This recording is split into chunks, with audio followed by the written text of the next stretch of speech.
I'm Karthik. I'm speaking on behalf of Indian Textile Journal. So, in this series of video interviews, we have selected Ideal Group as one of the companies. To start, I just want to know a brief introduction about the company, very briefly. Okay, thank you, Karthik. Ideal Industries basically is into the manufacturing of spinning machinery. This company actually started way back about more than 6 decades before, and it's presently headed by Mr. Kushi Palkiwala, and we are extremely good team to work together. We are operating from Ahmedabad and covering, I think, more or less the entire globe as a market. So as far as our products are concerned, we are manufacturing the spinning machinery components and the parts like spinning tubes, simplex bobbins, tie cheese, cones, bobbin holders, which remains as one of our flagship products.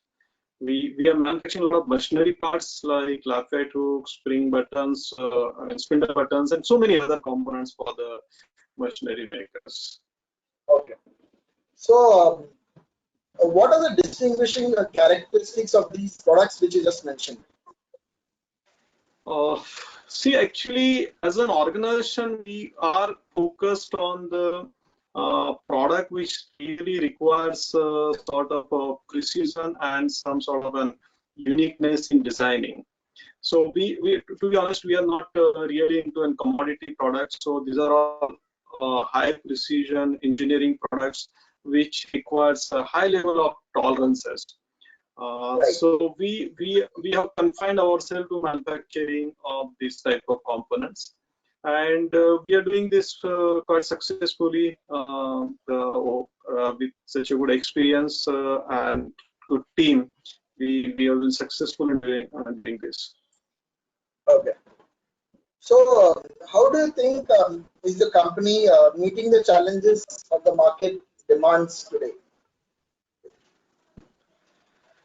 I think it's too early to talk about today market demand because the demands unfortunately are not known. We are under this attack of COVID.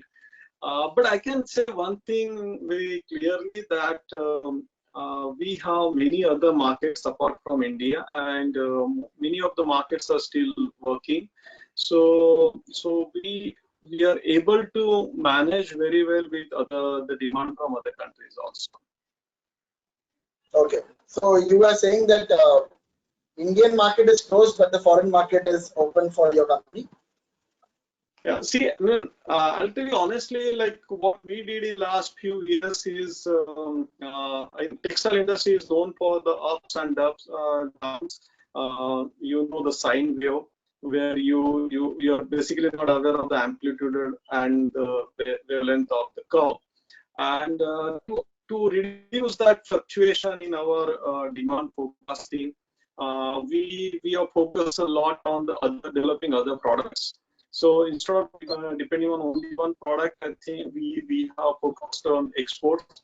And I'm very happy that last year, probably out of the total sales, almost 50% was for the exports. So that actually helps us to balance out the equation. So which are your stronger export markets right now? I think a lot, but to begin with, I'll say Bangladesh, Uzbekistan, Indonesia, Vietnam. These are the main, and when I talk about the volume wise, I think these are very, very strong markets for us where we also have a very good market share. But apart from them, we are also into the Mexico and Egypt. Also, we are supplying to some other African countries. So there are many markets we are actually, but focus markets will be Indonesia, Vietnam, Bangladesh, Uzbekistan. Yes. So during these times, like during COVID, which countries are you exporting to right now? Presently, we have very good demand from Bangladesh, Uzbekistan, and Indonesia. Okay, very good. And of course, also Mexico. We have a few projects also in Mexico. So to cater to these demands, are the production facilities still working, or you're managing it through like you have enough stock with it? No, actually, all our products are made to order. Let's be very clear. As I said, we are into engineering products, and which requires a different type of customization and precision. So all our products are basically made to order. We don't keep anything as a stock, and then we can supply. Uh, uh, yeah, and definitely there are a lot of restrictions for working, but we are fortunate that we could start our operations because we really have a lot of orders for exports, and government was kind enough to consider that our request to allow us to manufacture for the export market. Right. We are working, but you know, I mean, apart from just getting a normal approval, there are many limiting factors also. For example, the transport is not available. The people, it's not easy for the people to commute and reach to the factory. And we are inside the municipal corporation limit of Ahmedabad, so the restrictions are in fact much more. But even with that, we are trying to fulfill all the government requirement. We are taking care of social distancing, sanitization, and everything. And we are trying to load up our factory to maybe around 30 to 40% of the capacity. Very, very good to hear. So, Thank you. as you know, modernization and automation is increasing across industries. What is the Yes. significance of this for Ideal Group? Absolutely. Without modernization, I mean, for us, modernization is very, very essential. When I say that when I want to produce the precision components, I need the type of machines for that. For example, I mean, there are many molding machines available in the market. There are many people who are manufacturing also in India. But the type of tolerances we are looking at it, we don't get that technology in India. So we are buying these machines from either Germany or from Japan. Right. Okay, so modernization is definitely most important thing for us. Without modernization, I can't deliver the quality what I am looking at it.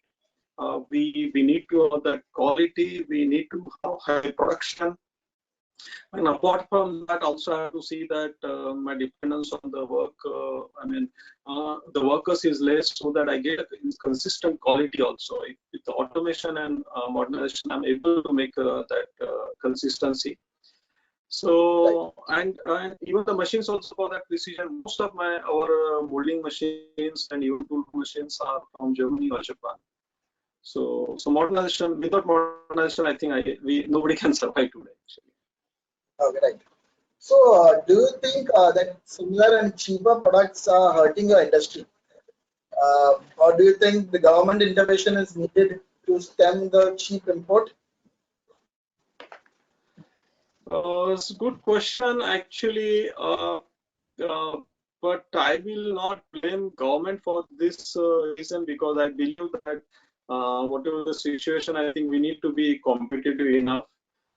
We need to have that quality or technology to manufacture the product, and we should not worry too much about the competition, because competition is going to be, when I am going to almost say 15-20 countries outside for exports of my product. So how can I say that the other products or the Chinese products should not come to India? They will also come.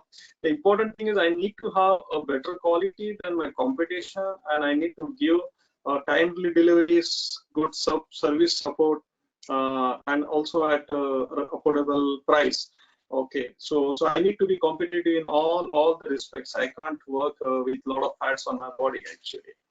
And as you said, I was also about to tell you that when you say modernization and automation, automation is also equally important. But I still feel that we are not we are evaluating the need for automation. We are doing an optimum automation, not that we are just going for a robotic and all, because we have to see that there is a lot of cost pressure also on us. The market demands good product, quality product, but also at a lower price or a competitive price. So we have to balance it. It's not I mean, that robotization is it costs us actually.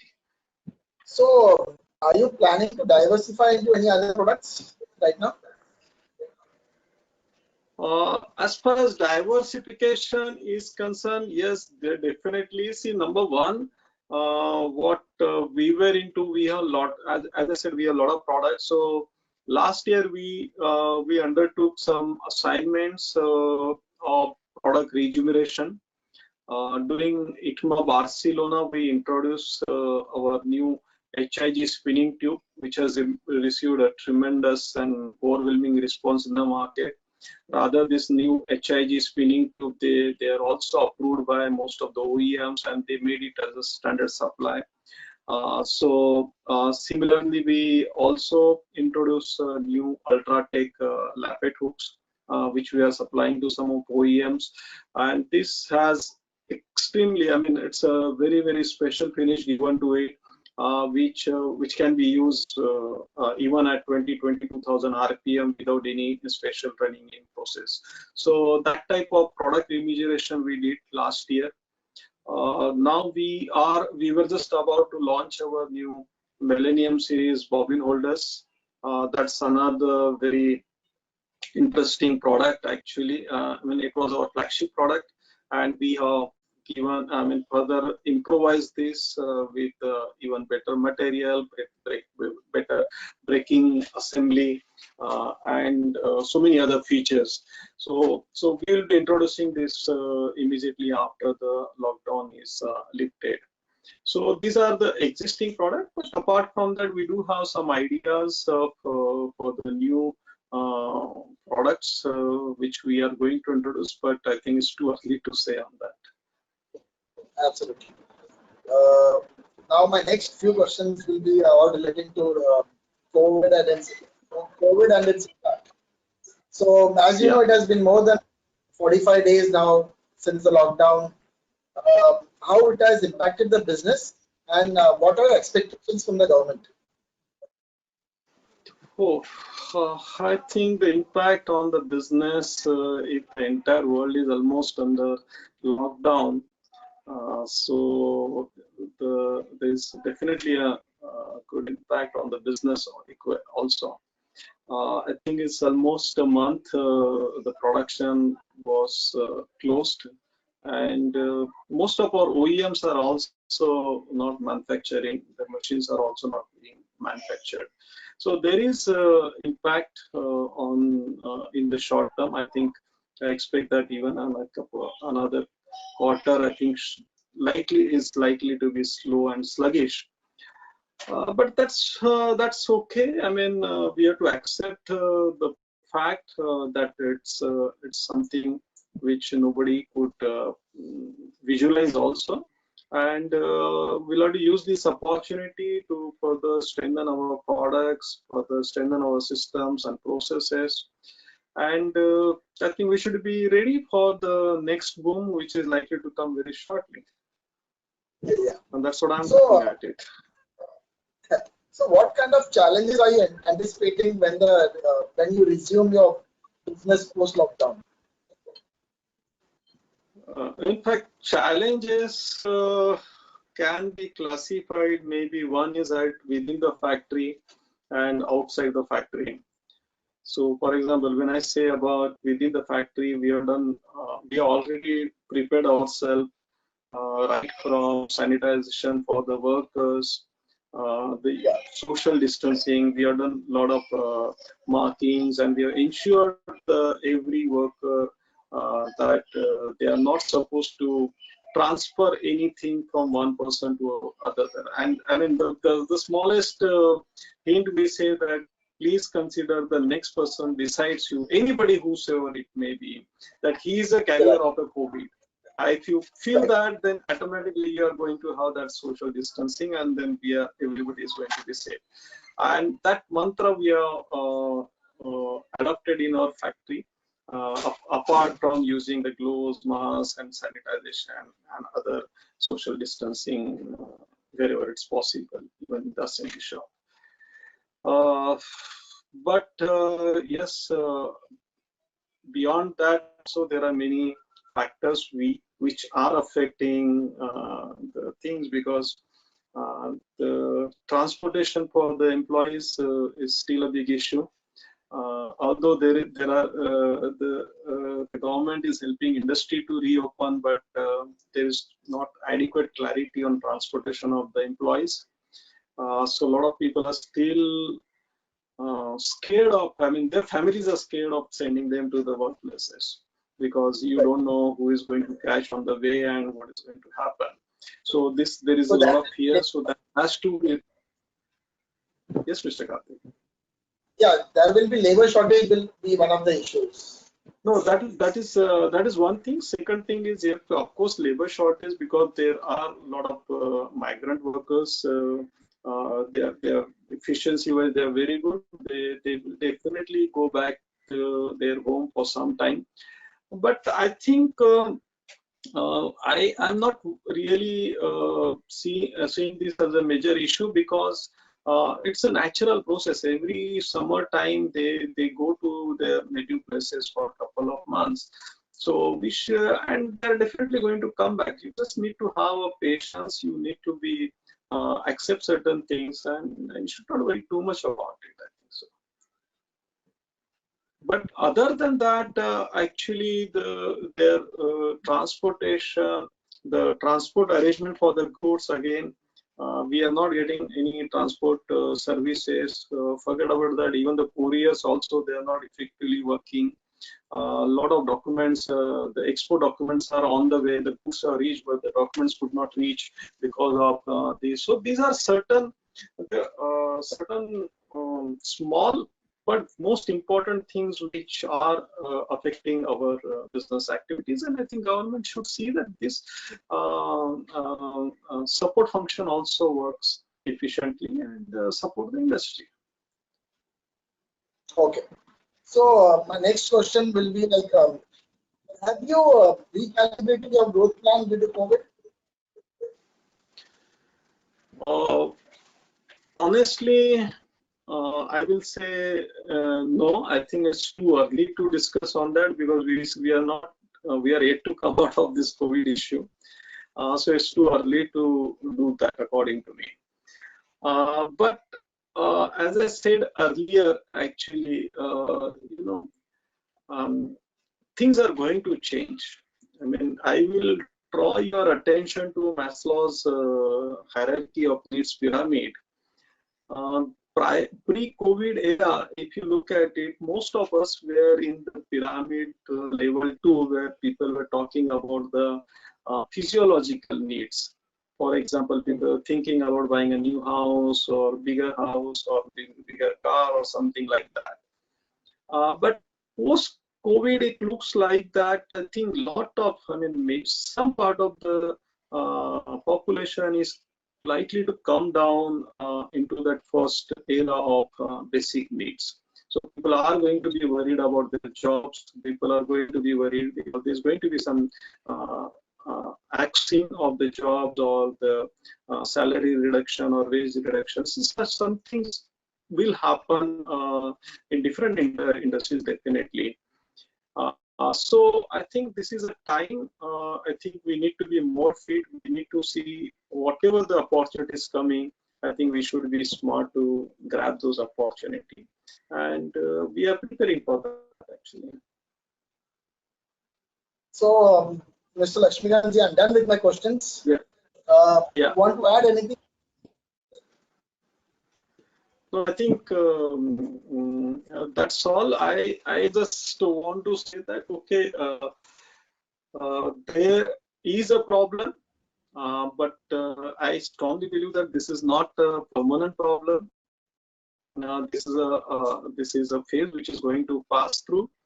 We are definitely going to sail through, and I personally feel that there are a lot of opportunities which will come up. A lot of European countries, Japanese companies, I think they are looking towards India as their future partners. So I'm actually quite excited, and I wish that we all I don't want to only depend or say point a finger at government, but I think we all have to be ready with the red carpet and not the red tape. Sure, sure, Lisa, sure. So thanks for giving us your valuable time. It's been a pleasure interacting with you.